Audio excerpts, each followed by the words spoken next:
Assalamualaikum warahmatullahi wabarakatuh. Alhamdulillah, puji dan syukur kepada Allah Subhanahu wa taala. Salawat dan salam semoga terlimpahkan kepada baginda Rasulullah sallallahu alaihi wasallam. Dan kita selalu berharap bisa setiap hari bertambah rasa cinta kita kepada Allah dan Rasul, sehingga bertambah pula keimanan kita dan amal soleh kita. Teman-teman sekalian, malam ini kita akan membahas tentang cinta. Judul dari tukang puasa, Cinta Kok Gitu. Plesetan dari sinetron Tetangga Masa Gitu ya.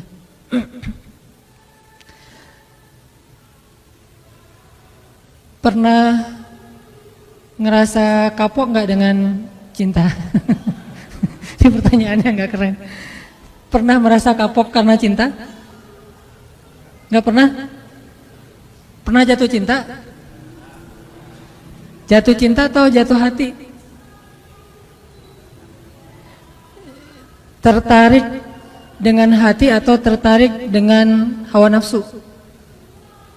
Susah Ustaz ngebedain mah. Tertariknya karena hati atau tertariknya karena hawa nafsu? Bedanya apa? Kalau tertarik karena hawa nafsu, biasanya suka naik turunnya, fluktuatifnya itu akan sangat signifikan. Contoh, kalau nyenengin kita ekspresif, kita bahagia, kita. Tapi kalau lagi nyebelin, itu bisa juga buat kita nggak punya daya tahan. Kalau tertarik karena hati, pengennya selalu ngebahagiain, memberikan, melakukan sesuatu yang baik. Itu kalau tertarik karena hati. Kalau tertarik karena hawa nafsu, selalu mikirin apa yang udah diberikan buat saya. Kalau tertarik karena hati, selalu mikirin apa yang saya harus berikan kepada dia. Tapi itu bukan itu yang akan kita bahas. Itu mah udah basi ya, udah banyak yang bahas lah. Pakar-pakar cinta mah banyak di Indonesia. Baik yang nulis lirik-lirik lagu, yang buat puisi, yang bikin film, yang bikin buku, itu mah pakar-pakar cinta mah udah banyak. Walaupun banyak juga yang pakar cinta gagal dalam urusan cinta. Saya kepengen bahas malam ini tentang satu bentuk cinta yang makin bertambah cinta itu makin tough. Makin bertambah rasa cinta itu kita makin kuat kesabarannya. Makin bertambah rasa cinta itu kita makin jujur dan tulus dalam berbuat kebaikan. Makin bertambah rasa cinta itu kita makin bermanfaat buat orang banyak. Makin bertambah rasa cinta itu kita makin berani berkorban. Makin bertambah rasa cinta itu kita semakin khusyuk dalam sholatnya. Pernah nggak ngerasain gara-gara cinta sholat nggak khusyuk?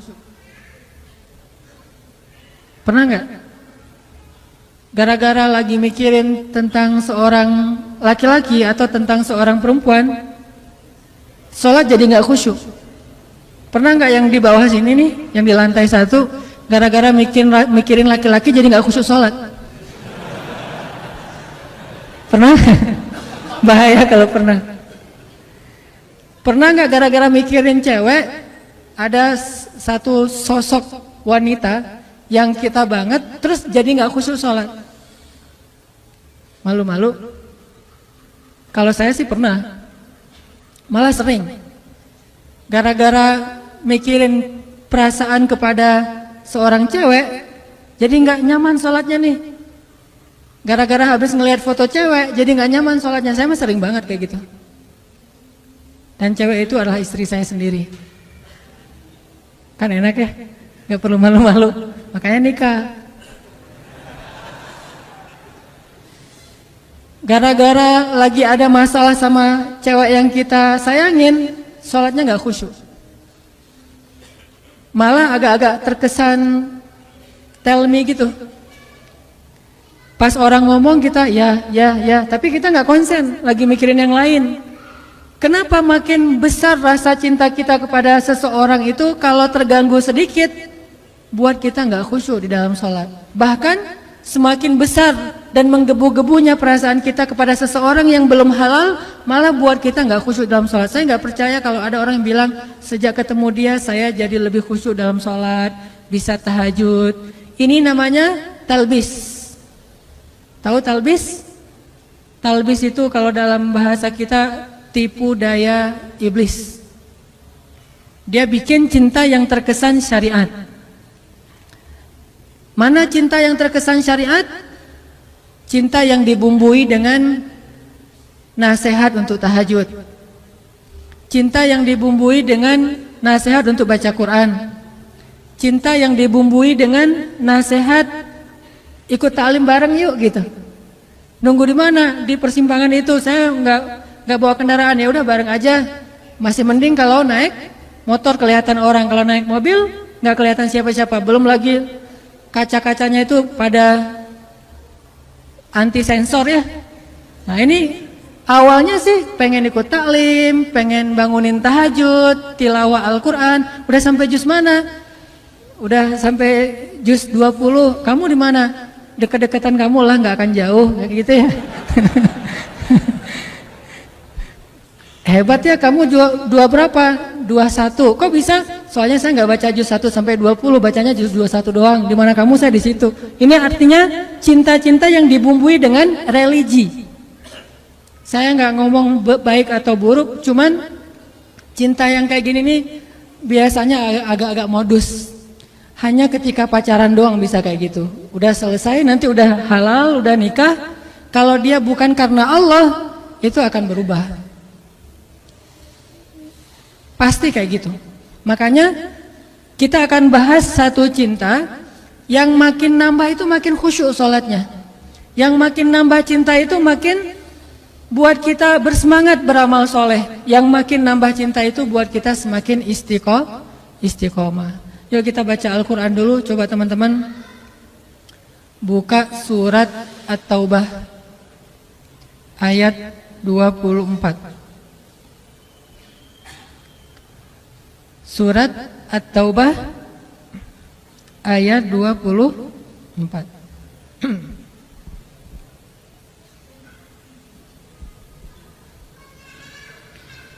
A'udzu billahi minasy syaithanir rajim.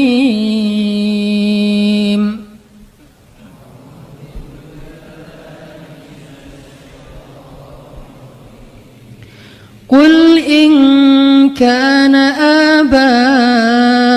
aba'ukum wa abna'ukum wa ikhwanukum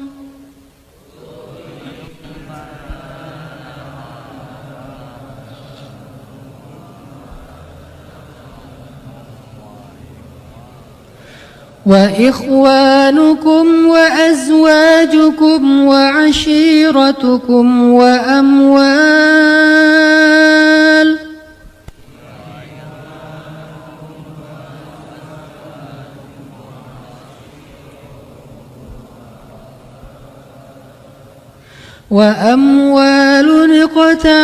اقترفتموها وتجارة تخشون كسادها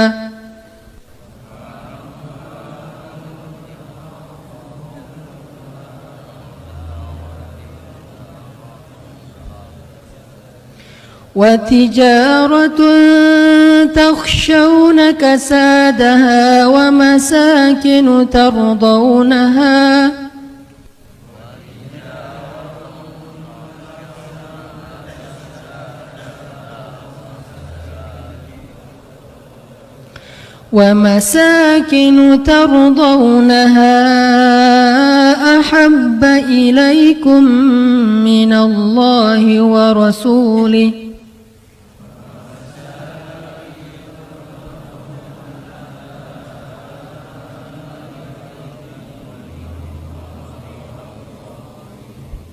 أحب إليكم من الله ورسوله وجهاد في سبيله فتربصوا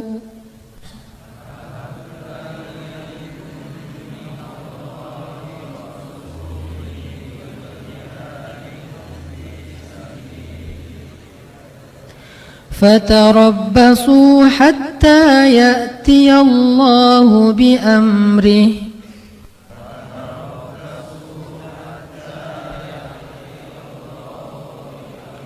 والله لا يهدي القوم الفاسقين.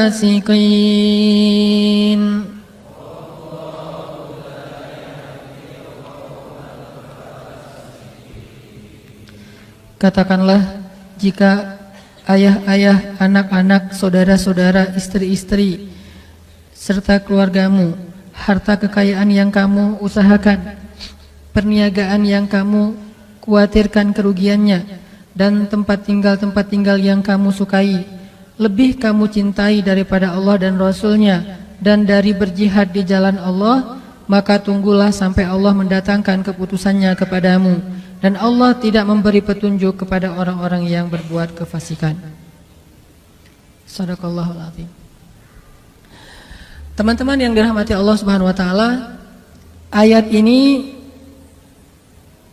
menjelaskan kepada kita tentang resiko kalau kita mencintai sesuatu melebihi cinta kepada Allah dan Rasul. Pokoknya kata Allah di sini, nggak mungkin kalian akan bahagia kalau kalian mencintai sesuatu melebihi cinta kalian kepada Allah dan Rasul.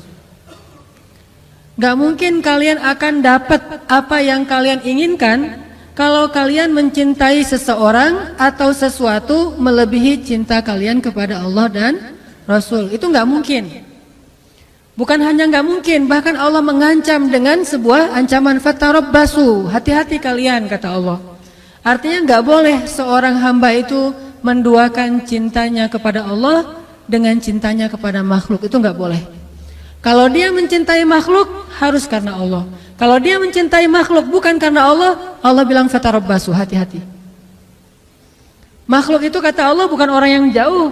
Makhluk itu kata Allah orang yang dekat dengan kita, orang yang layak kita cintai, dan tidak dosa mencintai mereka kecuali kalau bukan karena Allah. Orang tua, bukankah kewajiban seorang anak mencintai orang tua? Tapi kalau bukan karena Allah atau melebihi cintanya kepada Allah daripada cintanya kepada Allah, maka itu akan fatarabbasu, hati-hati kata Allah. Tunggu aja kata Allah. Ini tegas bahasanya, dan Allah meletakkan ayat ini di dalam surat At-Taubah. Dan salah satu di antara ciri khas dari surat At-Taubah isinya adalah tentang orang-orang munafik. Bisa jadi teman-teman, kalau kita mau jujur menilai diri kita mukmin apa enggak, coba lihat. Jangan-jangan cinta yang selama ini kita rasakan itulah yang menjadikan tanda-tanda kemunafikan pada diri kita. Kalau kita mau tahu saya ini mukmin apa munafik, salah satunya lihat aja dalam urusan cinta. Apakah kita mencintai seseorang atau sesuatu melebihi Allah dan Rasul? Atau sama pun nggak boleh, apalagi melebihi. Kalau itu ternyata ada di dalam hati kita dan nggak bisa dibuat-buat, dan kita nggak mungkin membohongi diri kita sendiri, berarti kita termasuk orang yang diancam di dalam surat Bara'ah, surat Munafikun. Kalau surat Al-Munafikun itu pendek, ini ada surat Munafikun lebih panjang daripada Al-Munafikun, yaitu surat At-Taubah, isinya tentang orang munafik. Dan Allah bilang nggak mungkin bahagia orang yang mencintai seseorang atau sesuatu melebihi cintanya kepada Allah dan Rasul. Kalau kita mencintai ayah dan ibu kita, harus karena Allah dan Rasul. Maksud karena Allah dan Rasul itu apa? Satu, karena emang perintah Allah dan Rasul. Kalau perintah Allah untuk tidak mencintainya, maka kita tidak mencintainya. Memang Allah pernah menyuruh hambanya untuk membenci orang tua? Atau membenci keluarganya? Membenci pasangannya? Membenci anaknya? Pernah di dalam perang Badar. Perang Badar itu bisa dibilang perang saudara yang sebenarnya. Seorang ayah berperang dengan anaknya. Ayahnya di pasukan kaum musyrikin, anaknya di pasukan kaum muslimin. Pamannya di pasukan kaum musyrikin, ponakannya di kaum muslimin. Saudara kakaknya di kaum musyrikin, adiknya di kaum muslimin, dan itu banyak. Salah satu yang terkenal adalah Abdullah bin Suhail. Ayahnya di barisan orang-orang Abu Jahal, anaknya di barisan Rasulullah SAW. Sehingga banyak yang terjadi adalah seorang ayah membunuh anaknya atau anaknya membunuh ayahnya. Dalam kondisi seperti itu Allah menyuruh membuang rasa cinta kepada keluarga, karena cinta kepada Allah lebih berharga daripada cinta kepada siapapun. Siapa mereka yang memusuhi kaum muslimin, yang menzolimi kaum muslimin, yang memfitnah kaum muslimin, yang memerangi kaum muslimin? Tetapi jika mereka hanya berbeda agama, tidak memerangi kaum muslimin, maka Allah menyuruh kita berbakti kepada mereka walaupun mereka beda pemahaman dan ideologi dengan kita. Ini namanya cinta karena Allah. Jangan mentang-mentang orang tua kita sama muslim sih, cuma mungkin beda pemahaman agama. Yang satu agamanya setelah belajar di taklim, yang satu lagi dulu belajarnya dan lebih banyak campuran budaya. Terus akhirnya kita jadi nggak mencintai lagi orang tua kita, banyak menghujat, banyak mendebat. Itu bukan karena Allah, walaupun alasannya agama, tapi itu bukan karena Allah.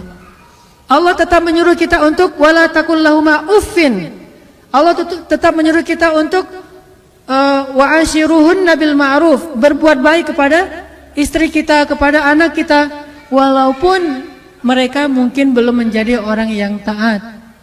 Karena itu beda lagi urusannya. Makanya cinta karena Allah itu pertama cinta karena perintah Allah. Siapa yang harus dicintai, siapa yang tidak perlu dicintai. Siapa yang kalau kita mencintainya berpahala, siapa yang kalau kita mencintainya malah berdosa. Ini cinta karena Allah. Bagaimana kalau kita mencintai idola-idola yang sebetulnya ketika kita mencintainya justru membuat hati kita terganggu, khusyuk kita jadi berkurang.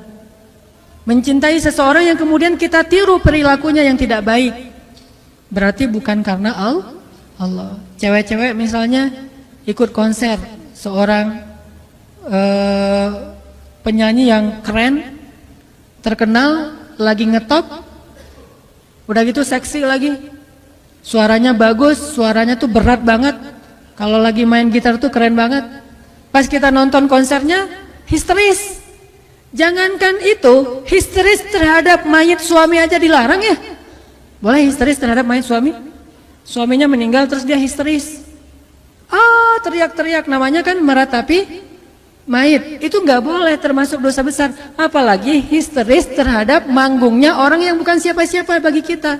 Itu lebih nggak boleh lagi. Nah ini cinta ini pasti bukan karena Allah. Dan kalau ini yang ada di dalam hati kita, pasti nggak akan pernah bahagia. Udah nggak berpahala, nggak ngebahagiain, nggak nambah amal soleh. Terus gimana terhadap yang kayak gitu-gitu mah? Biasa aja, nggak usah pakai perasaan. Flat. Kalau mau menikmati hiburan pun nikmatin aja, tapi nggak usah baper, nggak usah sampai nangis habis-habisan di bandara gara-gara nungguin Justin Bieber datang. Pas datang ternyata dia ngambil jalur lain, dia nangis-nangis. Sudah seharian saya itikaf di bandara nggak ketemu. Yang laki-laki juga kayak gitu. Artinya itu udah baper, udah mulai pakai perasaan, dan perasaan itu pasti akan mengganggu kekhusyuan kita dalam ibadah kepada Allah. Nggak akan bahagia kalau kayak gitu. Yang terjadi sekarang banyak kaum muslimin cintanya bukan lagi karena Allah. Dia tidak mencintai orang tuanya, padahal Allah menyuruh dia mencintai orang tuanya. Dia tidak lagi mencintai ulama, ngefans sama ulama, padahal Allah menyuruh dia mencintai ulama. Wa kunu ma'as shadiqin, kata Allah, dan tetaplah kamu, jadilah kamu, bersamalah kamu dengan orang-orang yang salih. Dia tidak lagi menjadikan para sahabat sebagai idolanya. Ini bukan karena cinta karena Allah. Ini pasti cinta karena hawa nafsu atau talbisul iblis, godaan setan. Makanya coba kita revolusi cinta kita. Revolusi cinta. Dari cinta yang karena hawa nafsu, karena hiburan, karena keren menurut kita, menjadi cinta karena Allah. Tapi tetap bisa menikmati hiburan, kekerenan, segala macam yang sifatnya masih mubah, silakan dinikmati. Tetapi jangan pakai perasaan, karena itu berbahaya. Sekedar hiburan aja, karena Allah juga nggak ngelarang kita berhibur. Dalam istilah hukumah ada yang wajib, ada yang sunnah, ada yang mubah, ada yang makruh, ada yang haram, kan gitu ya. Maka sebagian besar hiburan itu adalah yang mubah. Mubah itu artinya nggak dilarang, nggak disuruh. Secara pahala nggak berpahala, nggak berdosa, biasa-biasa aja gitu. Nggak nambah pahala, nggak nambah dosa. Kayak kita misalnya lagi nyanyi, nyanyinya masih lagu-lagu yang biasa dan kita nyanyi sendiri, apalagi gitu ya. Nyanyi sendiri atau dengar musik sesuatu yang masih wajar, bukan musik-musik yang dilarang. Ini nggak nambah pahala, nggak nambah dosa. Atau jalan-jalan nambah pahala? Kalau jalan-jalannya murni karena pengen menikmati hari libur, pengen menikmati alam, pengen senang-senang dengan keluarga, teman, ini nggak nambah pahala, nggak nambah dosa, namanya mubah. Maka tidak masalah kita tetap menikmati hiburan, tetapi jangan libatkan perasaan cinta, karena hati itu adalah wadah yang kosong dan dia hanya bisa diisi dengan satu hal. Kalau sudah penuh dengan satu hal, nggak akan bisa diisi lagi dengan hal yang lain. Kalau sudah penuh dengan cinta yang bukan karena Allah, maka keluarlah cinta karena Allah. Biarkan dia kosong dulu, nanti diisi dengan cinta kepada Allah dan cinta karena Allah. Mencintai orang tua, mencintai ulama, mencintai orang soleh, mencintai orang-orang yang mencintai Allah dan mencintai amal-amal yang membuat kita dicinta oleh Allah Subhanahu wa taala. Ini cinta yang coba kita revolusi, kita bangun dalam hati kita. Dan kalau udah dapat, insya Allah beramal soleh itu akan ringan banget. Nanti kita dengarkan kisah-kisah inspirasinya. Mencintai Rasulullah SAW, mencintai para sahabat. Para sahabat itu jangan cuma, oh ya hebat mereka mah soleh, oh ya mereka mah orang-orang luar biasa. Tapi kita nggak sampai cinta gitu, nggak sampai kebawa perasaan tentang para sahabat, itu berarti belum. Apalagi kepada Rasul. Kalau lagi ngomongin sahabat itu harusnya tuh kayak ngomongin seseorang yang kita kagumin banget, kita jadi semangat gitu. Berarti orangnya mencintai sahabat. Saya kalau lagi diajak ngomong tentang, sebutlah, mungkin nggak bisa mencintai semua sahabat secara sama, pasti berbeda-beda. Ada yang paling kita ngefans banget. Saya pribadi paling ngefans tuh sama Umar bin Khattab. Sisi apanya? Bukan sisi kerasnya, tapi sisi kecerdasan dan jeniusnya Umar bin Khattab. Banyaknya ijtihad Umar bin Khattab di masa kekhalifahannya, banyaknya inovasi-inovasi dalam pemerintahannya. Saya cinta banget sama Umar dalam urusan kecerdasannya. Mungkin Umar kalau hidup di zaman kita akan banyak ngelakuin inovasi dalam pemerintahan, akan banyak melahirkan produk-produk fikih yang mungkin bagi sebagian orang dianggap mengada-ngada nih, nggak ada di zaman Rasul. Memang nggak ada, terus kenapa kata Umar? Bukankah ini baik? Dan saya yakin kalau Rasulullah masih hidup pasti Rasulullah akan setuju, karena ini baik. Ini yang saya ngefans banget sama Umar. Siapa lagi yang saya ngidolain banget? Kalau laki-laki adalah Ali bin Abi Thalib. Orang yang dari kecil udah bersih, gak pernah melihat auratnya sendiri, apalagi aurat orang lain. Dalam peperangan hampir membunuh musuh, tapi gara-gara musuh kesobek celananya sehingga kelihatan auratnya cuma paha doang, Ali jadi berpaling muka dan tidak jadi membunuh musuhnya. Kenapa? Menjaga pandangan. Ini ngefans banget, walaupun saya belum bisa ngejaga pandangan seperti Ali. Ini artinya kalau lagi ngebahas Ali itu jadi kangen sama Ali, kalau ngebahas Umar itu jadi kangen sama Umar. Apalagi kalau ngebahas tentang Rasulullah SAW, rasanya rindu ingin ada di antara bersama Rasulullah SAW. Pernah mimpi ketemu Rasul?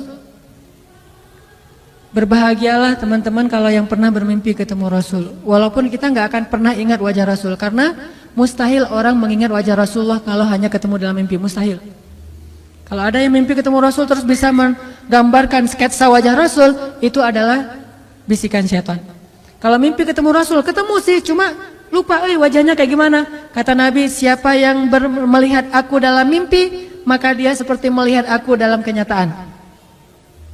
Siapa yang melihat Rasulullah dalam mimpi, berarti dia seperti melihat Rasulullah dalam kenyataan. Benar-benar ketemu dengan Rasulullah, seolah-olah dia menjadi salah satu di antara golongan sahabat Nabi. Siapa yang tidak bahagia masuk dalam golongan sahabat Nabi? Gimana caranya? Mimpi ketemu Rasul, dan itu nggak bisa dibuat-buat. Kalau nggak cinta, nggak mungkin mimpi. Saking cintanya, jadi kebawa mimpi. Dan itu butuh doa, butuh cinta, butuh usaha, butuh pengorbanan, sehingga nanti Allah akan memberikan kita hadiah mimpi ketemu Rasulullah SAW. Saya dulu pernah waktu kecil banget sebelum saya sering ikut musabaqah mimpi ketemu Rasul. Terus Nabi bilang gini, dia panggil nama saya tapi nama itu ada di KTP bukan nama yang Hanan Ataki ya. Cari aja nanti nama aslinya. Dia manggil Fulan, gitu. Fulan, kamu mah kalau bahasa kita kamu jangan tinggalkan Al-Quran, peganglah Al-Quran kata beliau. Udah gitu saya belajar Al-Quran jadi juara musabaqah. Ke bawahnya tuh ke juara musabaqah. Pas saya udah mulai agak-agak gede, udah remaja, mulai puber dan agak jauh dari Al-Quran, mimpi lagi. Mimpinya masuk surga, tapi surganya gak enak banget. Surganya tuh gelap. Surganya itu gak ada lampu. Terus istananya itu kayak saung-saung yang udah reot gitu. Terus ada hujan, terus saya duduk dalam saung itu terus kehujanan. Loh kok surga kayak gini ya, mending di rumah saya daripada di surga. Ternyata saya semakin jauh dari Al-Quran, Allah kayak ngasih sebuah gambaran tentang amal saya gitu. Amal kamu itu kayak gini, rapuh, gak jelas, gak ikhlas, pokoknya banyak aja tegurannya. Sampai sekarang saya kangen pengen mimpi lagi ketemu Rasul tapi belum bisa. Berarti memang amalnya belum baik, belum setulus, belum sepolos ketika saya masih kecil. Ini artinya kalau kita benar-benar mencintai seseorang karena Allah, saat ngebahas tentang orang itu kita jadi semangat. Saat membahas tentang orang itu kita jadi rindu, kita jadi pengen tahu tentang mereka. Kita jadi kalau ibarat kita di Instagram atau di sosial media tuh kepo gitu. Ada cewek nge-like postingan kita. Terus dia di gambar profilnya kayaknya cantik gitu. Kalau bahasa anak di komennya bening gitu kan ya. Gambarnya bening, langsung dikepoin tuh, dicari tahu. Nih ternyata dipakai ditutup gitu, nggak semua orang bisa masukkan. Agak-agak kecewa, nggak bisa lihat yang lain, kan suka gitu tuh. Terus ada lagi yang lihat lagi kalau yang cowoknya keren nih, kayaknya janggutnya dipelintir ala Van Kyle gitu ya, kumisnya dipelintir gitu, kayak kumis My Stupid Boss. Udah gitu ininya janggutnya kan gaya-gaya 2016, janggutnya tipis, kumis dipelintir, rambutnya rapi gitu, klimis. Pakai kacamata hitam walaupun nggak minus. Pakai kacamata yang frame-nya hitam walaupun nggak minus, kacamata biasa. Pas ngeliat kayak gitu jadi kepo, pengen tahu nih orangnya siapa, tinggal di mana dan segala macam aktivitasnya.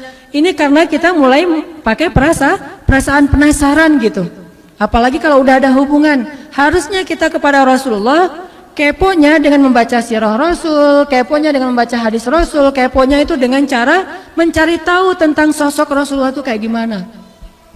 Makanya nanti setelah sholat Isya, saya pengen share beberapa kisah tentang bentuk cintanya para sahabat kepada Rasulullah. Itu tuh luar biasa. Kayaknya agak susah kita nirunya, tapi mudah-mudahan jadi penyemangat doang buat kita untuk bisa lebih belajar revolusi cinta, mencintai Allah dan Rasul melebihi apapun juga. Insya Allah nanti kita sharing cerita setelah selesai sholat Isya.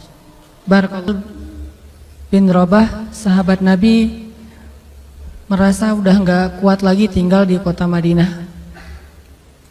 Karena setiap kali Bilal datang ke masjid, maka Bilal akan melihat rumah Nabi di sebelahnya yang di dalamnya ada kuburan Rasul.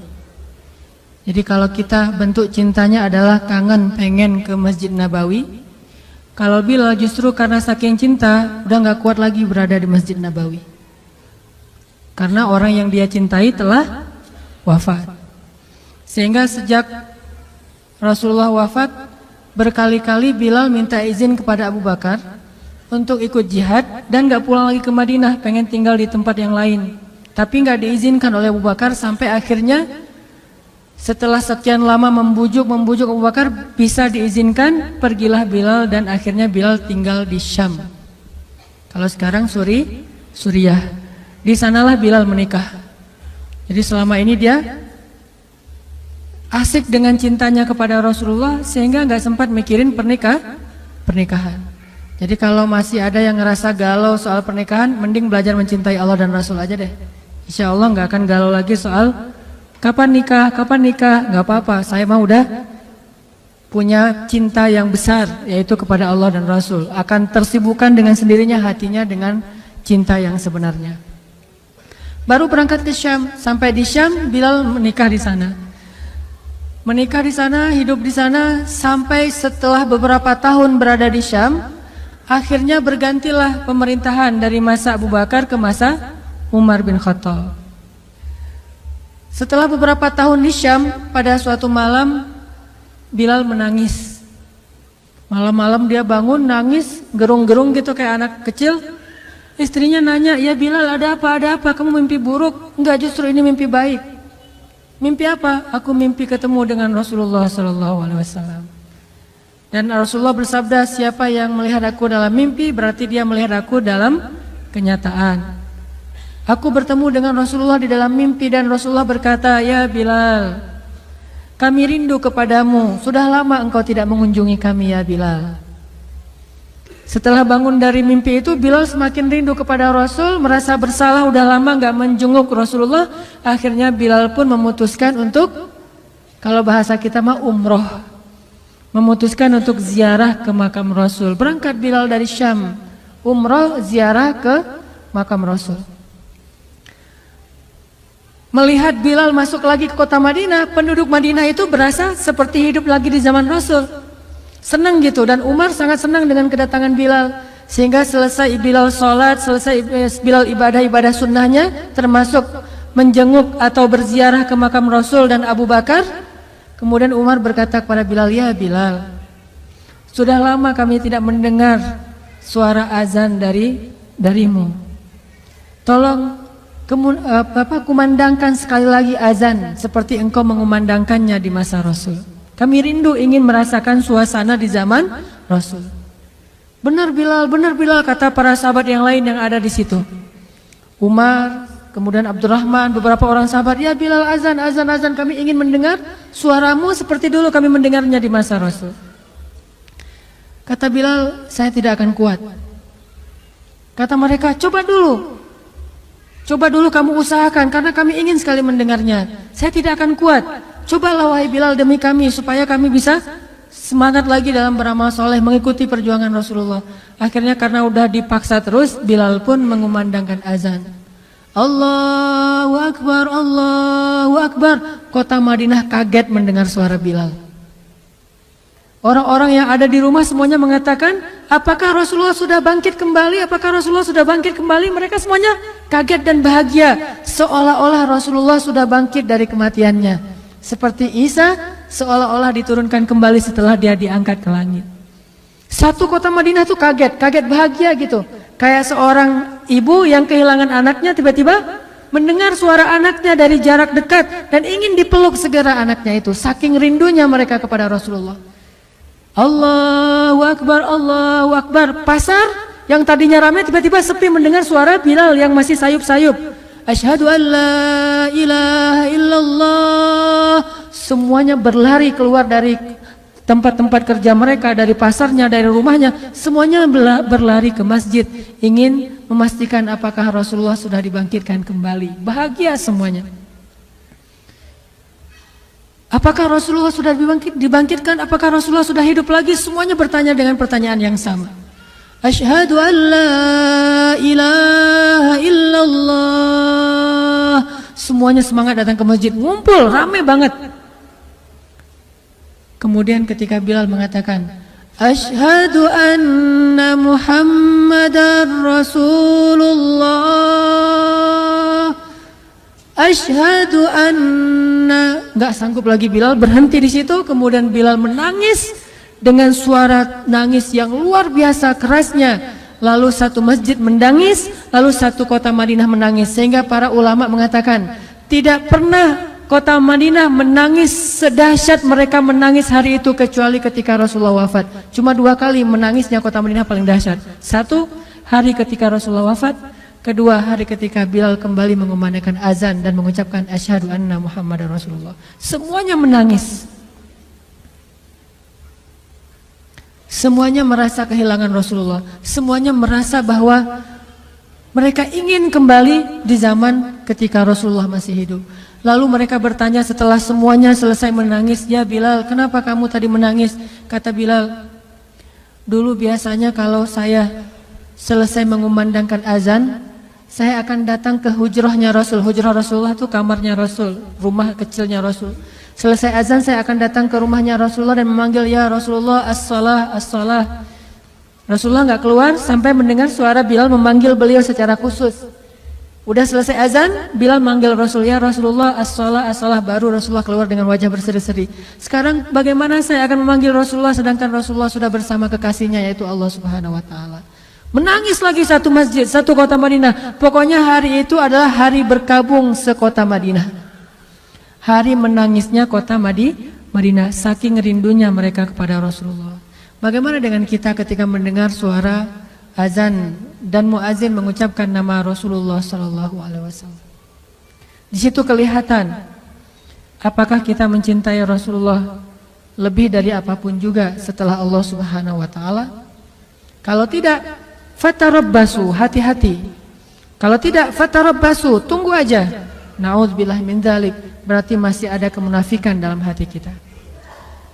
Bagaimana kita, apakah hati kita merasa gemetar, bergetar ketika kita mendengar suara seseorang mengatakan Muhammad sallallahu alaihi wasallam, Rasulullah sallallahu alaihi wasallam? Apakah hati kita bergetar seperti bergetarnya hati seorang kekasih ketika mendengar suara kekasihnya, nama kekasihnya disebutkan?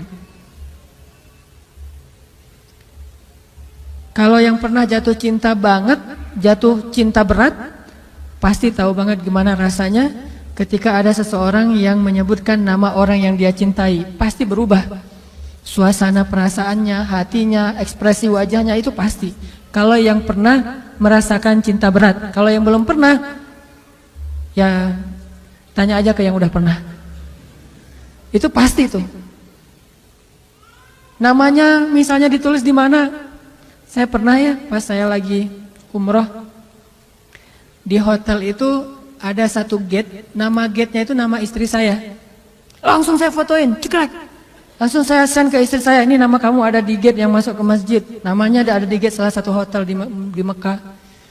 Pas saya baca itu kayak ada beda gitu dengan membaca gate-gate yang lain. Walaupun ada gate Abdul Aziz, King Fahad atau apa segala macam. Ini ada satu gate bukan di masjid sih. Kalau di masjid keren banget istri saya. Di hotel gitu, gate-nya itu menuju ke masjid, nama istri saya. Nama panggilan sayang saya kepada istri saya. Itu beda hasilnya, beda rasanya. Bagaimana ketika nama Rasulullah Sallallahu Alaihi Wasallam disebutkan? Apakah kita mencintai nama itu? Muhammad. Sehingga kita ingin memberikan nama itu kepada anak kita. Atau kita senang dipanggil Muhammad. Orang Arab kalau nggak tahu namanya pasti memanggilnya Muhammad, gitu kan? Bukan, saya bukan Muhammad, saya Hanan. Enggak, saya Muhammad. Nama saya Hanan, tapi saya cinta dengan Muhammad. Atau mereka manggilnya ya Abdullah. Kalau dipanggil oleh orang Arab Abdullah ya, jangan bilang saya bukan Abdullah. Abdullah. Enggak, saya bukan Abdullah. Terus kita hamba siapa kalau bukan hamba Allah kan ya? Abdullah itu panggilan universal. Semua manusia itu Abdullah. Dan secara akhlak kita harusnya senang dipanggil Muhammad, orang yang terpuji akhlaknya. Muhammad, alhamdulillah, mudah-mudahan sesuai dengan nama yang diberikan kepada saya. Walaupun nama aslinya bukan itu. Abdullah, ya saya Abdullah, nama saya Hanan gitu. Bukan saya bukan Abdullah, terus saya siapa? Kan nggak mungkin kan? Semua kita adalah Abdullah. Begitulah cintanya Bilal, cintanya para sahabat kepada Rasulullah, rindu kepada Rasulullah SAW. Terus bagaimana cara kita sekarang mencintai Rasul sementara Rasulullah sudah nggak ada? Apakah hanya dengan menangis ketika mendengar namanya disebutkan dalam lantunan azan? Ada cara lain. Cara kita mencintai Rasulullah setelah Rasulullah tidak ada adalah mencintai para pewaris-pewaris Rasul. Al-ulama warasatul anbiya. Pewaris Rasulullah itu adalah para pembawa risalah dakwah dan para ulama. Ulamaul ummah, ulamanya umat kaum muslimin. Saya bukan ulama, saya hanya dai biasa. Dan saya sangat merasa berat jika dipanggil ulama karena nggak pantas banget. Nanti kalau teman-teman mau tahu siapa ulama, saya akan berikan rekomendasi, cintai dia. Dialah pewaris Rasul. Belajar mencintainya seperti sahabat mencintai Rasul. Belajar kangen bertemu dengannya seperti sahabat kangen bertemu dengan Rasul. Belajar dekat dengannya seperti sahabat dekat dengan Rasulullah. Itu bentuk cinta kita kepada Rasulullah kalau kita tidak lagi sezaman dengan Rasulullah. Mencintai pewaris-pewaris Rasul, para ulama. Cari para ulama itu dengan ciri-ciri yang diberikan oleh Rasulullah. Ciri ulama itu apa aja? Lalu cari orang yang memiliki ciri-ciri itu, cintai dia, kangen sama dia. Itulah bentuk cinta kita kepada Rasulullah SAW. Ini kisah Bilal. Ada lagi kisah yang lain. Kisah seorang sahabat kecil. Dulu pernah saya ceritakan sebelum ada pemuda hijrah. Yang waktu itu pesertanya masih sekitar 30 orang. Yaitu Abdullah bin Zubair. Abdullah bin Zubair itu orang yang kalau sholat saking khusyuk dan tidak pernah bergerak, merpati itu hinggap di atas kepalanya. Jadi hinggap, dianggap itu batang kayu, sehingga merpati hinggap di atas kepala Abdullah bin Zubair. Itu nggak kebayang deh pokoknya. Kalau ada yang pernah kayak gitu itu luar biasa. Berarti solehnya itu udah setingkat Abdullah bin Zubair. Saya yakin belum ada di sini yang pernah sholat dihinggapi merpati. Tapi kalau sholat di EOI merpati mungkin. Saya pernah di Jeddah tuh, lagi jalan, kena pas di wajah lagi, pertanda sial kata teman saya. Kita paling-paling ya gitu doang. Kalaupun ada hewan lewat di depan kita, tapi sampai nyaman berada di atas pundak atau kepala kita, burung-burung kan, burung itu liar tuh. Artinya nggak mudah untuk bisa merasa nyaman di atas sesuatu. Kalau sampai merasa nyaman di atas kepalanya Abdullah, itu kebayang nggak tuh gimana sholat khusyuk yang luar biasa. Setelah selesai sholat, orang bilang, ya Abdullah, gimana caranya sholat yang sampai burung merasa nyaman hinggap di atas kepalamu? Malah Abdullah tanya, mana burung yang mana?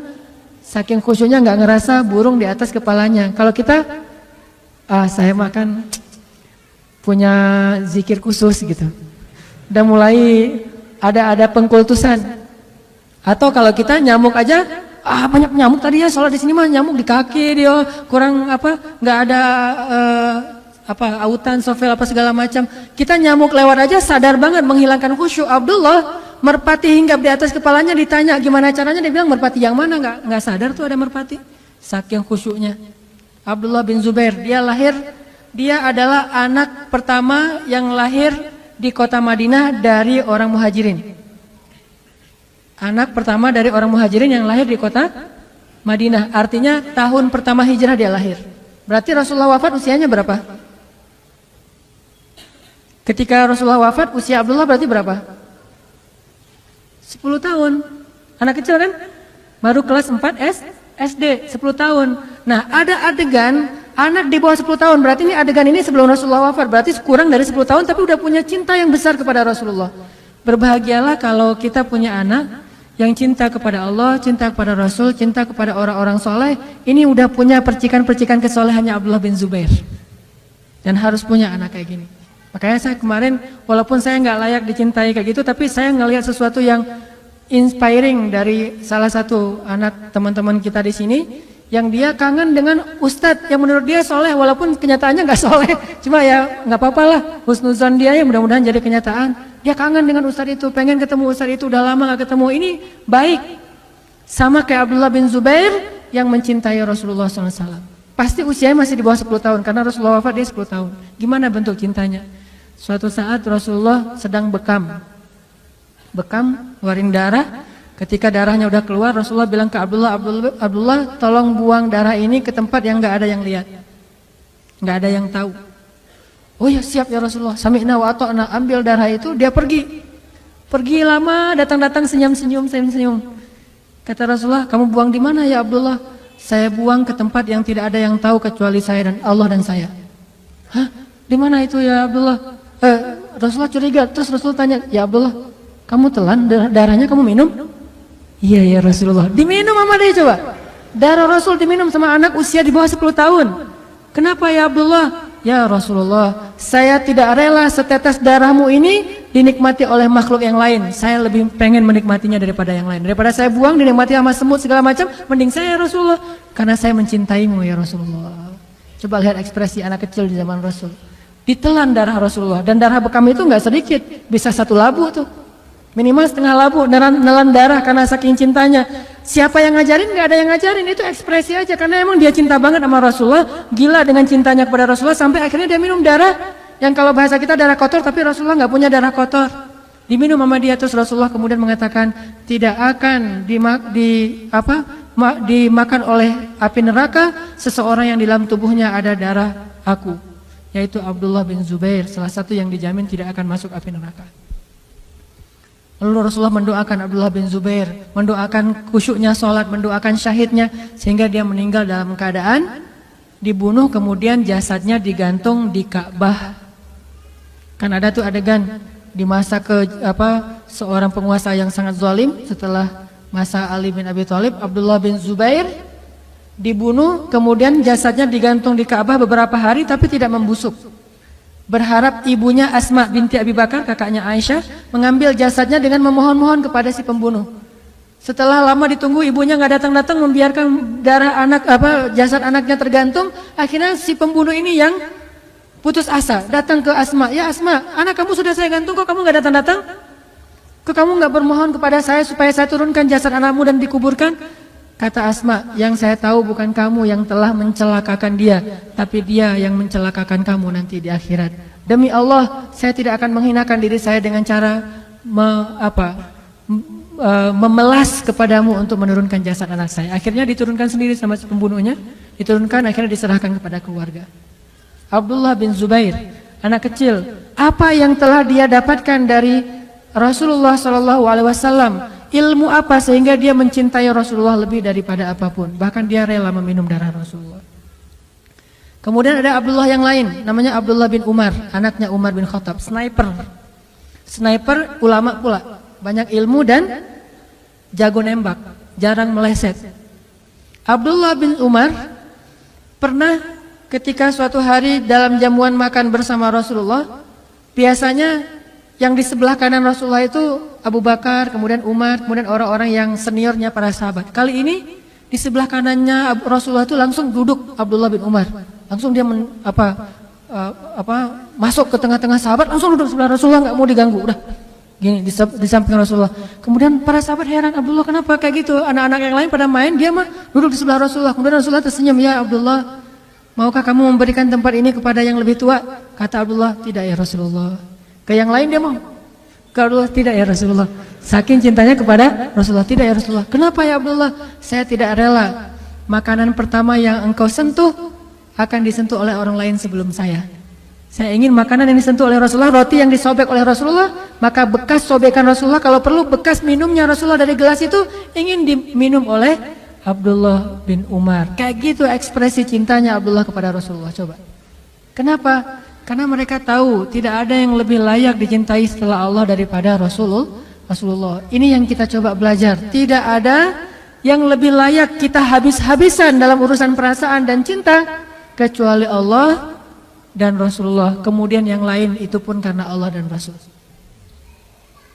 Sampai Nabi mengatakan, tidaklah beriman seseorang di antara kalian sampai dia mencintai aku melebihi cintanya terhadap dirinya sendiri. Umar datang, ya Rasulullah, aku mencintaimu seperti aku mencintai diri sendiri. Itu kan udah keren tuh. Kata Rasulullah, nggak cukup ya Umar. Terus bagaimana? Katakan aku mencintaimu melebihi cintaku kepada diriku sendiri. Ada yang kayak gitu? Banyak. Sahabat rata-rata kayak gitu. Makanya jangan gampang menghujat para sahabat. Kita dibandingkan mereka mah nggak ada apa-apanya. Cuma kita sedikit tahu cerita tentang mereka. Kalau kita tahu cerita yang banyak tentang mereka, kita akan sadar bahwa kita cuma debu dibandingkan kesolehan mereka. Salah satu yang cintanya luar biasa kepada Rasulullah itu adalah seorang ibu yang tidak disebutkan namanya dalam cerita ini. Ketika Rasulullah SAW pulang dari perang, dia bertanya, bagaimana dengan Rasulullah? Apakah Rasulullah selamat? Terus orang-orang mengatakan, ya ibu, ayahmu meninggal dalam peperangan ini, syahid. Dia bilang, bagaimana dengan Rasulullah? Ya ibu, kakakmu meninggal dalam perang ini. Kata dia, bagaimana dengan Rasulullah? Dia nggak peduli. Ayahnya meninggal, kakaknya meninggal. Bagaimana dengan Rasulullah? Cuma kalau kita punya ibu kayak gini agak-agak nelangsa juga ya. Saya mah saya mah nggak ada apa-apanya gitu. Suami yang punya istri kayak gini, gimana dengan Rasulullah? Saya lagi luka nih, Rasulullah gimana? Aduh, gimana perasaan kita? Berarti kita belum mencintai dia karena Rasul. Masih cemburu kepada Rasul, kan nggak boleh cemburu kepada Rasul atau ya? Dia mah ditanya, ayahmu meninggal, Rasulullah gimana? Kakakmu meninggal, Rasulullah gimana? Anakmu meninggal, 3. Ayahnya, kakaknya, anaknya meninggal dalam perang itu. Dia tanya Rasulullah gimana? Kemudian mereka mengatakan Rasulullah baik-baik saja dan tidak terluka. Lalu dia mengatakan selama Rasulullah baik-baik saja, musibah saya itu tidak masalah. Selama Rasulullah baik-baik saja, musibah-musibah itu ringan bagi saya. Coba, ini bukan kata-kata orang yang tega sama keluarganya, bukan. Ekspresi betapa dia mencintai Rasul lebih dari apapun juga. Makanya sahabat kalau ketemu Rasul sering bilang, bi abi anta wa ummi ya Rasulullah. Saya lebih mencintai engkau daripada ayah dan ibu saya ya Rasulullah. Bahasa Arabnya, bi abi anta wa ummi ya Rasulullah. Saya lebih mencintai engkau daripada ayah dan ibu saya ya Rasulullah. Ada lagi seorang perempuan disebutin namanya Ummu Umarah atau Ummu Imarah. Ummu Umarah ini salah satu prajurit Islam perempuan yang paling banyak berperang bersama Rasulullah, orang Ansar, bukan orang Muhajirin. Jadi kalau ada yang bilang perempuan gak boleh jadi aktivis, berarti dia gak pernah baca cerita Ummu Umarah. Itu bukan aktivis lagi, udah jadi prajurit. Kalau perempuan gak boleh jadi militer, berarti dia gak baca cerita Ummu Umarah. Perempuan jadi polwan, Ummu Umarah, tapi jangan polwan yang itu, polwan yang Ummu Umarah lah pokoknya ya, yang menjaga keamanan, bukan merusak keamanan hati para pria. Oke, tadi cerita apa? Ummu Umarah. Ada yang bilang nggak boleh perempuan jadi aktivis, perempuan mah di rumah aja. Siapa bilang nggak boleh? Kalau dia bisa menjaga batasan-batasan sebagai seorang muslimah, maka kenapa tidak? Sekedar jadi aktivis doang, berperang aja boleh, apalagi aktivis. Emangnya kalau berperang kita boleh milih, saya mah yang bukan muhrim nggak mau, bisa gitu? Berperangnya cari yang muhrim aja, yang dekat-dekatan. Terus kalau ketemu dengan musuh, kamu kan bukan muhrim saya, nggak usah dekat-dekatan, nggak bisa kan ya? Namanya perang bukan cuma bersentuhan dengan musuh, dengan kulit dengan kulit, bahkan bajunya bisa sobek, jilbabnya bisa kesingkap, namanya orang berperang. Ummu Imarah kena sabetan pedang di lehernya, kira-kira sobek nggak tuh? Orang lehernya sampai sobek, gimana dengan jilbabnya pasti sobek, kelihatan nggak auratnya? Kelihatan, tapi kok masih dibolehin? Namanya perjuangan. Apalagi aktivis yang insya Allah nggak akan sampai sobek bajunya. Sekedar mungkin lebih banyak berinteraksi dengan laki-laki, selama masih bisa menjaga diri nggak masalah. Tapi kalau dia mulai muncul fitnah, bahasanya rapat dakwah, rapat aktivis, tetapi ternyata justru jadi ajang untuk gitu-gituan, maka jangan. Nah, Ummu Umarah seorang mujahidah yang paling pemberani. Julukannya apa? Hamraul Asad. Hamraul Asad itu artinya singa merah. Kenapa disebut singa merah? Singa karena dia pemberani, merah karena dia berdarah-darah demi membela Allah dan Rasul. Dalam perang Uhud, ketika kaum muslimin dalam keadaan terpukul mundur, dalam keadaan kacau balau, Rasulullah tinggal sendiri, tidak ada yang melindungi, dan Allah merekam itu di dalam Al-Quran. Ketika kalian pergi dan meninggalkan Rasul di belakang sendiri, siapa yang balik arah dan membela Rasulullah waktu itu? Salah satunya di antara sedikit orang yang balik lagi untuk melindungi Rasulullah adalah Ummu Umarah. Melindunginya gimana? Dia nggak punya pedang karena pedangnya udah jatuh. Dia lari bersama semua pasukan yang jumlahnya 700 orang, udah lari, pedang udah jatuh, tombak udah jatuh. Mereka secara spontan lari semuanya naik ke atas bukit. Tiba-tiba Ummu Umarah ingat, Rasulullah gimana? Rasulullah gimana? Lihat ke belakang, Rasulullah tinggal sendiri di antara musuh. Langsung balik lagi, nggak mikirin tentang apakah dia siap apa enggak dengan senjatanya. Balik. Ketika musuh menebas Rasulullah, dia tahan pakai badannya. Dia nggak punya senjata untuk nahan pedang musuh, sehingga ketika musuh mau menebas Rasulullah, daripada Rasulullah yang kena tebasan pedang dan nanti bisa membahayakan nyawa Rasul, dia tahan dengan badannya. Dia langsung pasang badan, kena badannya. Setiap kali kena badannya, dia ngelihat Rasulullah tidak apa-apa, dia bahagia.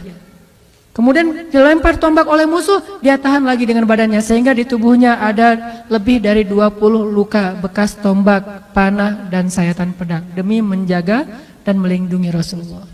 Gimana kira-kira? Kena pedang itu kan beda dengan cuma kegores sama pisau ya. Itu pedang beneran, pedang yang diasah, pedang baja. Jadi jangan dibayangin gitu doang. Ngerasain sendiri deh.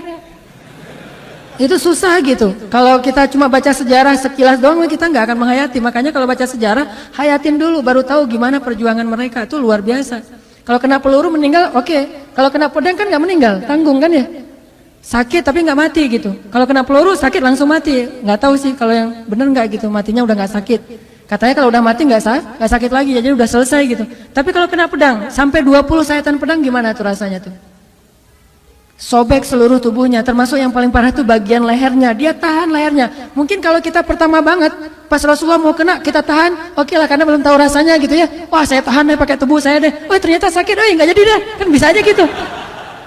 Ini enggak 20 kali, berarti kan benar-benar rela banget dia mati demi Rasulullah. Kalau sekali doang mungkin masih orang nekat lah gitu. Orang nekat sekali kena, yang kedua udah nggak berani karena emang ternyata sakit banget. Tapi ini 20 kali, perempuan lagi tuh. 20 kali menahan serangan musuh dengan tubuhnya sendiri sampai kemudian dia ditandu untuk pulang, nggak bisa jalan lagi, udah babak belur. Rasulullah juga kena tombak. Di antara yang waktu itu ngelindungi Rasulullah itu adalah Ukasyah. Kemudian makanya Ukasyah itu masuk surga satu di antara 70.000 orang tanpa hisab. Kemudian Abu Bakar, kalau perempuan itu Ummu Umarah. Pas pulang Rasulullah dirawat, Ummu Umarah dirawat. Karena dia perempuan, dirawatnya berbeda dengan laki-laki, punya tenda sendiri. Lagi dirawat, lagi diperban, lagi dijahit, bekas luka-lukanya yang udah sobek kayak gitu, lagi dijahit nih. Dan orang dulu nggak pakai bius kalau ngejahit. Kalau sekarang udah pakai bius masih teriak-teriak. Kayak saya kemarin mau di ini aja di opname di rumah sakit itu, wah ternyata sakit juga ya kena. Apalagi ternyata pembuluh darah saya kecil. Jadi pas susternya nyari-nyari pembuluh darah saya itu ternyata salah, bukan pembuluh darah, kulit, digini-giniin. Saya teriak-teriak di rumah sakit. Itu Pak Bejo ngelihat, pas saya lagi teriak, pas ada yang ngunjungin lagi tuh. Jadi malu-maluin, ternyata Ustadz teriak juga kalau lagi sakit. Baru jarum doang udah teriak-teriak, soalnya digini-giniin di bawah kulit saya, udah gitu. Infusnya dialirkan, ternyata nggak masuk ke dalam pembuluh darah, malah masuk ke bawah kulit saya jadi bengkak gitu. Ini kenapa nih suster? Salah Pak, ternyata nggak masuk pembuluh darah, tarik lagi. Berkali-kali loh, pelajarannya harus olahraga biar pembuluh darahnya gede. Saya karena kurang olahraga di tangan, olahraga di yang bagian lain, jadi akhirnya pembuluh darah saya kecil. Olahraganya kaki gitu ya.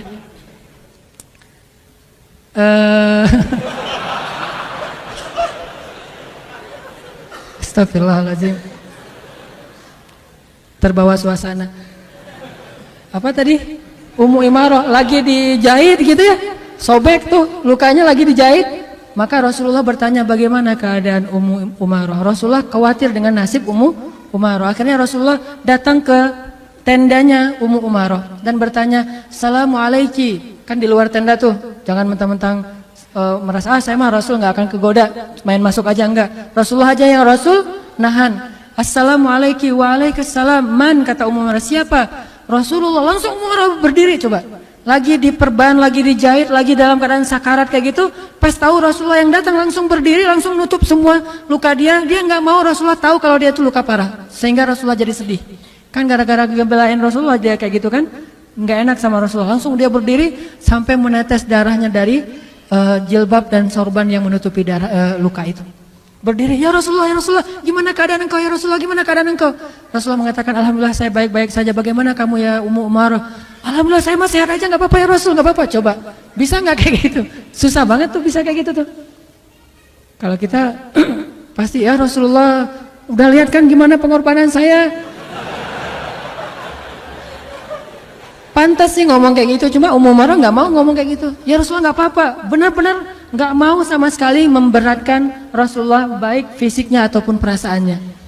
Kemudian Rasulullah bertanya, ya Ummu Umarah, apa yang kamu harapkan dari semua pengorbanan ini? Kemudian Ummu Umarah baru mengatakan, ya Rasulullah, cuma satu yang saya harapkan, doakanlah saya agar saya menjadi tetanggamu di dalam surga. Selalu kayak gitu. Doakan saya agar menjadi tetanggamu di dalam surga. Kalau kita, ya Allah saya udah tahajud, mana nih kok usaha saya nggak beres-beres nih. Belum tahajudnya, belum istiqomah, baru beberapa hari udah ngomongnya kalau minta, boleh minta, pasti mintanya usaha, jodoh, ya gitu-gitu aja tuh. Coba kalau kita, di zaman kita itu ada Rasulullah. Terus kita tahu Rasulullah itu doanya mustajabah, kira-kira yang akan kita minta apa? Gak usah jauh-jauh. Jawabannya ada di dalam doa kita. Yang paling sering kita doain itu apa? Ya itu yang kita minta. Rata-rata doa-doa kita, gak kita sih, saya aja. Doa-doa saya tuh rata-rata ya tentang dunia. Masalah keluarga, masalah pekerjaan, masalah harta, masalah bahagia, masalah-masalah dunia aja. Ujung-ujungnya akhirnya cuma Rabbana atina fid dunya hasanah. Tapi Ummu Umarah meminta murafaqataka fil jannah. Saya ingin menjadi tetanggamu di dalam surga ya Rasulullah. Rasulullah berdoa, ya Allah berkahilah Ummu Umarah, berkahilah keluarga Ummu Umarah dan jadikan mereka min ahlil jannah. Tahukah kita Ummu Umarah punya anak, dan salah satu di antara anak laki-lakinya yang juga ikut berjihad bersama Ummu Umarah, bersama ibunya, bersama ayahnya, suatu saat ditangkap oleh musuh. Musuhnya adalah seorang nabi palsu. Kalau nggak salah Musailamah Al-Kadzab. Di zaman Abu Bakar As-Siddiq ketangkap sama nabi palsu, kemudian potong kecil-kecil. Ya. Mulai dari jempolnya dimutilasi, terus juga kakinya, kemudian lututnya, kemudian jarinya, kemudian tangannya, kemudian lengannya, satu persatu dimutilasi sama musuhnya. Kenapa dimutilasi? Siksaan. Pengen nguji, pas ditangkap sama musuh di antara banyak pasukan kaum muslimin, ketahuan ternyata ini anaknya Hamraul Asad, anaknya singa betina yang disebut dengan Hamraul Asad, singa merah. Maka musuh ini menjadi penasaran, apakah kamu setangguh ibumu? Apakah kamu sekuat ibumu? Apakah kamu sesabar ibumu? Akhirnya kalau kamu seorang anaknya Ummu Umarah, sekarang kita uji, benarkah kamu anak Ummu Umarah? Akhirnya diuji. Kalau kamu udah nggak sabar, maka bilang saja bahwa kamu mengakui saya sebagai nabi setelah Muhammad. Tapi dia nggak mau berucap apapun kecuali la ilaha illallah Muhammad Rasulullah, la ilaha. Sampai akhirnya tubuhnya dimutilasi habis, potong-potong dan ditaruh di dalam karung, dikirimkan kepada Ummu Umarah. Musailamah Al-Kadzab. Akhirnya Ummu Umarah bersedih, minta izin kepada Abu Bakar untuk bisa berjihad lagi. Abu Bakar mengizinkan, lalu dia pun membunuh Musailamah Al-Kadzab. Dalam perang itu Ummu Umarah kehilangan satu lengannya. Sejak saat itulah baru Ummu Umarah pensiun dari jihad, karena lengannya sudah hilang satu, kepotong dalam peperangan. Ini orang luar biasa. Kalau di zaman dulu mungkin ada istilah cunyadin, orang-orang yang kayak gitu yang hidupnya di medan perang. Setelah dia tangannya kepotong, udah nggak bisa berjihad lagi, dia sedih. Dia katakan, ya Rasulullah, betapa rindunya aku kepadamu ya Rasulullah. Betapa rindu aku kepadamu. Nangis setiap hari sampai akhir hayatnya. Dia meninggal dalam keadaan tersenyum karena berpikir, insya Allah sebentar lagi saya akan ketemu dengan kekasih saya Rasulullah SAW. Ummu Umarah. Kelelahan apa yang sering kita keluhkan untuk mengikuti ajaran Rasulullah SAW? Sementara Ummu Umarah bahkan tidak mengeluh dengan puluhan luka di tubuhnya. Kelelahan apa yang kita keluhkan untuk berjuang dan melanjutkan perjuangan dakwahnya Rasulullah SAW? Lalu mana bukti bahwa kita mencintai Rasulullah lebih dari diri kita sendiri? Belajar dari Ummu Umarah, dia perempuan, harusnya kita laki-laki bisa lebih dari itu. Ada satu lagi, seorang sahabat yang mencintai Rasulullah itu dengan cara unik. Ini terkenal. Mencintai Rasulullah itu dengan cara namanya Ukasyah. Ketika Rasulullah sakit keras, Rasulullah bertanya, siapa di antara kalian yang pernah saya sakiti, pernah saya zolimi, pernah saya cela, sekarang balas. Saya nggak mau meninggal dalam keadaan masih punya hutang. Ukasyah berdiri, ya Rasulullah, saya pernah engkau pecut. Ketika engkau ingin memecut kendaraanmu, nggak sengaja mungkin kena di punggung saya Rasulullah. Oh ya udah ya Ukasyah, ambil hakmu sekarang, pecut saya Ukasyah. Lalu Rasulullah memerintahkan kepada sahabat mengambil alat untuk memecut. Udah gitu dihadirkan di hadapan Rasulullah, Ukasyah mengambilnya. Kemudian Ukasyah mengatakan, ya Rasulullah, waktu itu saya tidak pakai baju. Para sahabat biasa nggak pakai baju, soalnya mereka miskin-miskin. Maka saya memohon sekarang Rasulullah juga nggak pakai baju. Padahal Rasulullah lagi panas tinggi itu, dalam keadaan sakit keras sebelum beliau wafat. Para sahabat udah sebel banget sama Ukasyah, kok bisa-bisanya nih orang dijamin surga tapi ngomongnya gini gitu. Akhirnya para sahabat bilang, ya Ukasyah, udah gila kamu, ya Ukasyah, kamu sudah kehilangan akalmu, kenapa kamu melakukan Rasulullah kayak gitu? Rasulullah mengatakan, biarkan, ini hak dia. Akhirnya Rasulullah membuka bajunya dan mempersilahkan Ukasyah untuk memecut punggung beliau. Ketika Rasulullah membuka bajunya, Ukasyah kemudian melemparkan pecutannya, kemudian memeluk punggung Rasulullah. Kemudian dia mengatakan, ya Rasulullah, tidak ada niat saya untuk membalas apapun. Saya hanya ingin sebelum engkau kembali kepada Allah, saya ingin menyentuh kulitmu yang mulia. Kata Rasulullah, siapapun yang menyentuh kulitku ini, maka haram kulitnya dari api neraka. Cara cintanya itu agak-agak unik emang. Makanya sekarang ada orang yang mengekspresikan cinta kepada Rasulullah dengan bersolawat. Ada yang mengekspresikan cinta kepada Rasulullah dengan berjuang dalam dakwah. Ada yang mengekspresikan cinta kepada Rasulullah itu dengan ihya sunnah, menghidupkan sunnah Nabi. Ada yang mengekspresikan cintanya kepada Rasulullah itu dengan membuat syair-syair tentang Rasulullah. Dan para sahabat pun membuat syair tentang Rasulullah, walaupun bukan itu saja ekspresi cinta mereka. Katakanlah mungkin kalau di Arab itu ada lagu Laukana bainanal habib ladanal qasi wal qarib. Seandainya kekasih itu ada di antara kita, pasti semuanya akan nyaman. Kalau di Indonesia ada lagu Rindu kami padamu ya Rasul. Itu ekspresi cinta. Ada yang mengekspresikannya dengan syair-syair yang tidak dinyanyikan tetapi dibacakan. Ada yang mengekspresikannya dengan memperingati Maulid Rasulullah. Ini semuanya ekspresi cinta dan tidak ada batas dalam mengekspresikan cinta, asal tidak melanggar agama Allah Subhanahu wa taala. Bukankah para sahabat mengekspresikan cintanya tidak diajarkan oleh Rasulullah?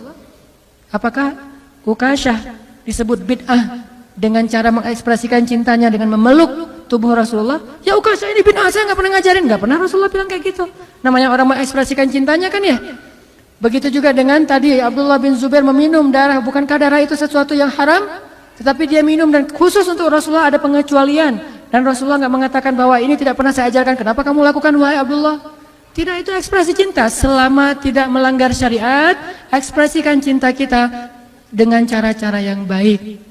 Saya pribadi, walaupun mungkin cinta saya kepada Rasulullah jauh dibandingkan sahabat kepada Rasul, tapi saya mencoba untuk mengekspresikan cinta saya itu dengan berjuang dalam gerakan dakwah, walaupun dakwahnya masih kecil-kecilan.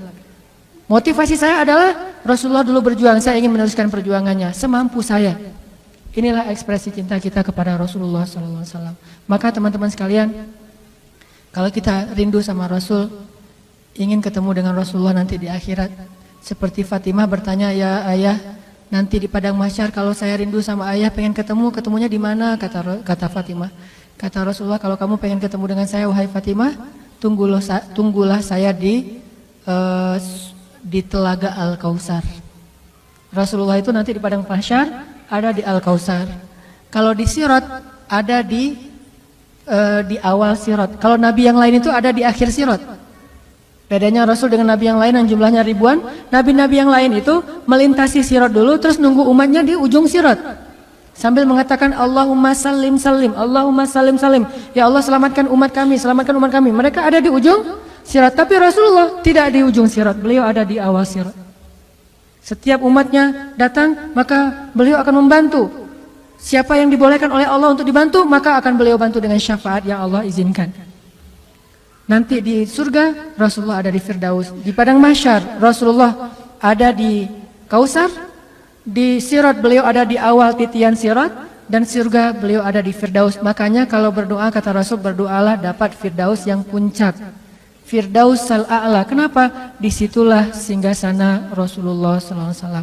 Kalau kita ingin bertetanggaan dengan Rasulullah, maka belajarlah mencintai beliau dan ekspresikan cinta kita dengan cara yang baik, dengan cara yang diajarkan oleh Rasulullah atau yang diajarkan di dalam syariat Islam kita. Mudah-mudahan kehadiran kita pada malam ini adalah bukti kecintaan kita kepada Allah dan Rasul, dan mudah-mudahan Allah menambahkan rasa cinta itu di dalam hati kita sehingga setiap hari menjadi semakin baik amal soleh kita. Teman-teman sekalian, marilah kita tutup halaqah kita pada malam ini dengan sama-sama berdoa, dan kita awali dengan berselawat kepada Rasulullah SAW. Allahumma salli wa sallim wa barik ala sayyidina Muhammad. Allahumma salli ala sayyidina Muhammad كما صليت على سيدنا إبراهيم وبارك على سيدنا محمد كما باركت على سيدنا إبراهيم اللهم صل على سيدنا محمد اللهم صل على سيدنا محمد اللهم صل على سيدنا محمد صلى الله عليه وسلم صلى الله عليه وسلم صلى الله عليه وسلم اللهم اغفر لنا ولوالدينا ولإخواننا الذين سبقونا بالإيمان اللهم اغفر لنا ذنوبنا وإسرافنا في أمرنا يا غفار اللهم حبب إلينا الإيمان وزينه في قلوبنا وكره إلينا الكفر والفسوق والعصيان واجعلنا من الراشدين يا مجيب السائلين يا أرحم الراحمين يا ربنا يا ربنا يا إلهنا قصدناك يا كريم ربنا ما أرحمك ربنا ما أرحمك ربنا ما أكرمك ربنا ما أجودك يا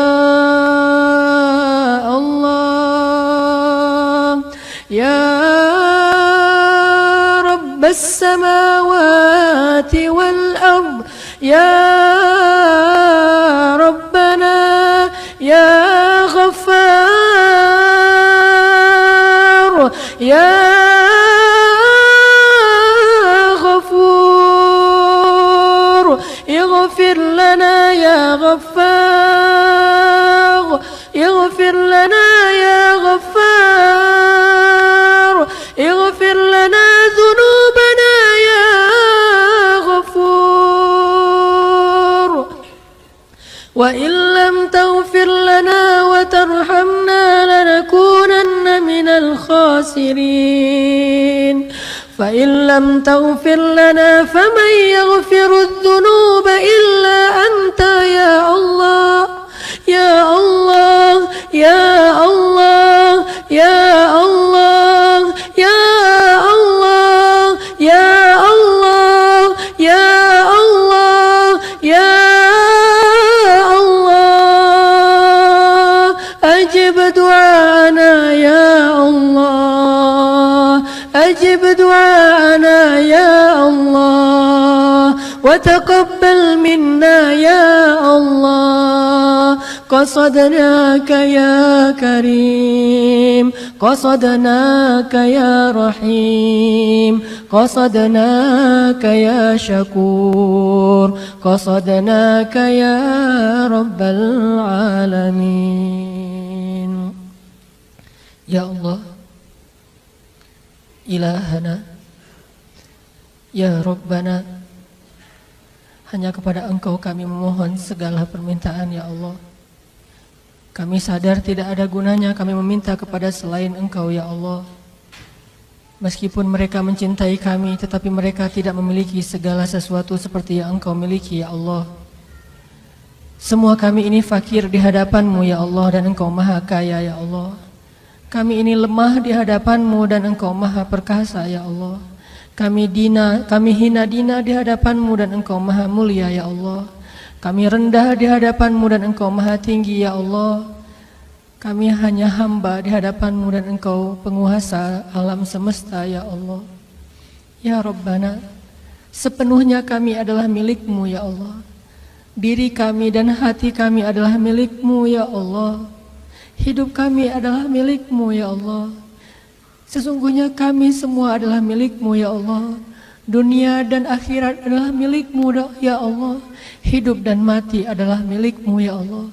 Dan kami tidak akan kembali kecuali kepada-Mu ya Allah. Dalam keadaan baik atau dalam keadaan buruk ya Allah, pasti semua akan kembali kepada-Mu ya Allah. Inna lillah,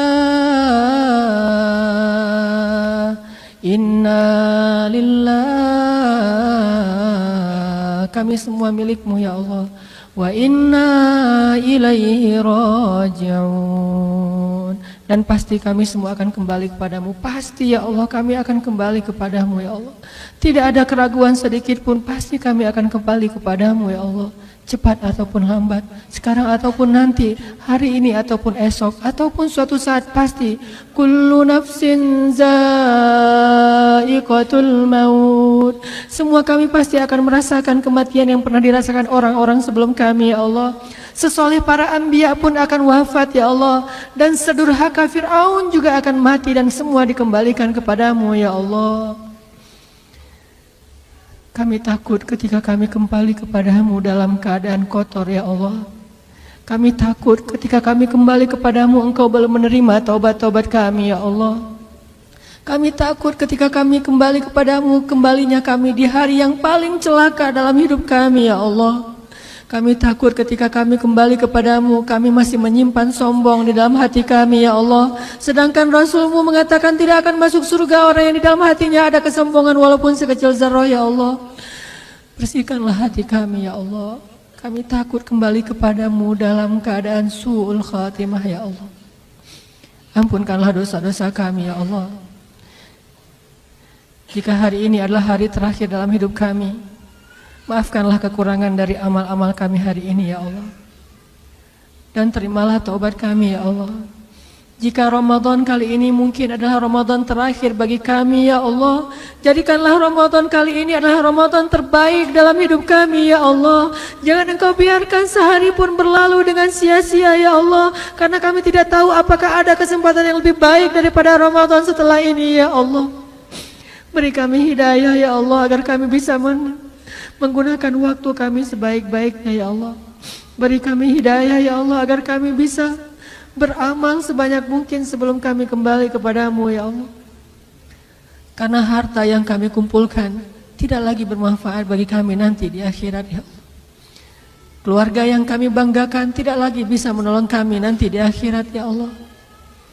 Nama besar yang sering membuat kami menjadi sombong tidak lagi bermanfaat bagi kami di akhirat ya Allah. Para pengikut orang-orang yang mengidolakan kami, mereka tidak bisa menolong kami nanti di akhirat ya Allah. Teman-teman yang selama ini mengajak kami bermaksiat, mereka bersenang-senang dengan kami di dunia, tetapi mereka tidak bisa menolong kami nanti di akhirat ya Allah. Hanya amal soleh dan orang-orang soleh yang mampu menolong kami dengan seizin-Mu ya Allah. Jadikan hati kami cinta kepada keimanan dan amal soleh, dan jadikanlah rasa cinta itu indah di dalam hati kami ya Allah. Ya Allah, maafkanlah kami jika kami pernah durhaka kepada orang tua kami ya Allah, dan itu sering kami lakukan ya Allah. Maafkanlah kami jika hati kami masih berat untuk memaafkan kesalahan orang tua kami, padahal kesalahan kami jauh lebih banyak daripada kesalahan mereka kepada kami ya Allah. Maafkanlah kami jika kami pernah durhaka kepada suami kami ya Allah, durhaka kepada istri kami ya Allah, durhaka terhadap anak-anak kami ya Allah, terhadap saudara kami ya Allah. Maafkanlah kami jika kami pernah menzalimi orang lain ya Allah. Maafkanlah kami jika kami pernah mencela orang lain ya Allah. Maafkanlah kami jika kami pernah merampas kehormatan orang lain ya Allah. Astaghfirullah, astaghfirullah, astaghfirullah, astaghfirullah, astaghfirullah, Rabbal baraya,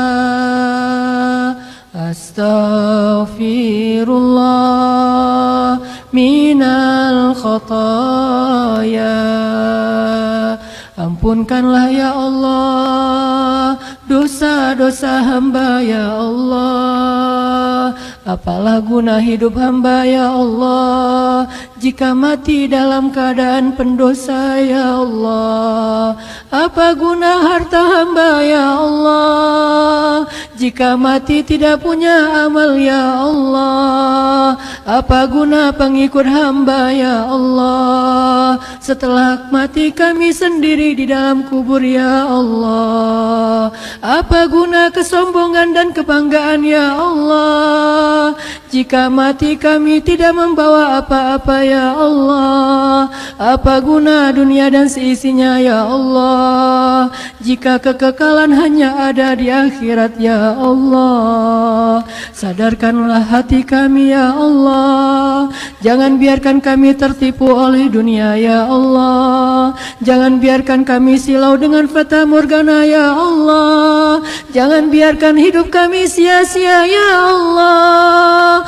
Jangan biarkan waktu kami sia-sia ya Allah. Lindungilah hamba-Mu ya Allah. Kami berserah diri kepadamu ya Allah. La haula wa la quwata illa billah. La haula wa la quwata illa billah. La haula wa la quwata illa billah. Ya Allah, sampaikanlah salam rindu kami kepada Rasulullah. Sampaikanlah salam rindu kami kepada keluarga Rasulullah. Sampaikanlah salam rindu kami kepada para sahabat, khususnya kepada Bilal bin Rabah. Ya Allah, jadikanlah hati kami mencintai Rasul seperti lembutnya hati Bilal dalam mencintai Rasulullah SAW. Rabbana atina fid dunya hasanah wa fil akhirati hasanah wa qina adzabannar.